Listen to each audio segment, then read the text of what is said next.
plus de peur que de mal.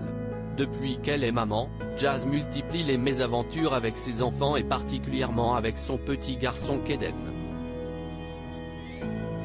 En effet, on se souvient notamment que l'enfant avait failli se noyer en novembre 2019.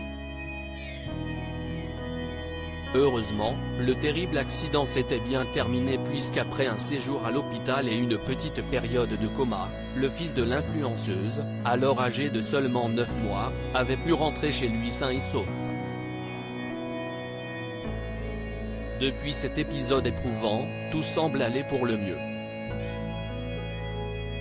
À ceci près que la jeune maman de 30 ans est régulièrement appelée par la directrice de l'école de son fils et ce, pour diverses raisons.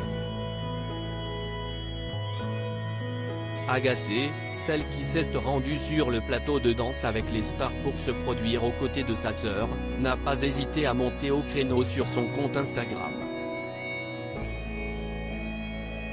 Lundi 28 septembre 2022, la starlette s'est emparée de son téléphone pour expliquer l'accident de son fils qui a dû être à nouveau hospitalisé.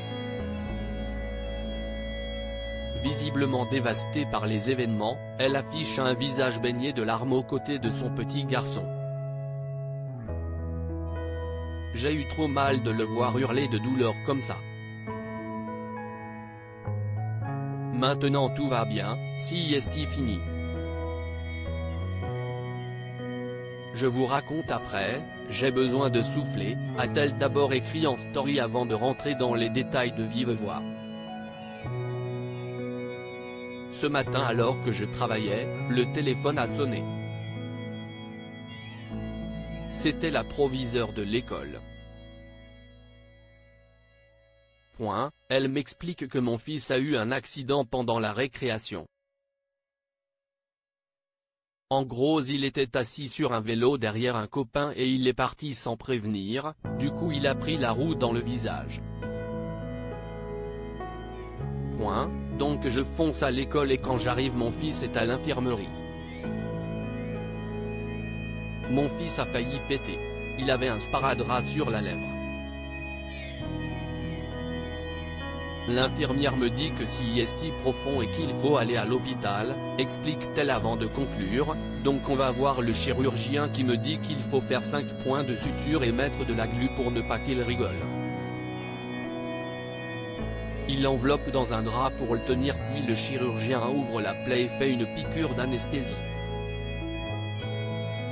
Ensuite il passe un crochet, comme un hameçon pour recoudre. Pendant ce temps-là mon fils hurle à l'agonie, il ne peut pas bouger, il me criait de l'aider. J'aurais voulu avoir 100 fois sa douleur. Ça m'a paralysé. Une histoire qui s'est fort heureusement de nouveau bien terminée.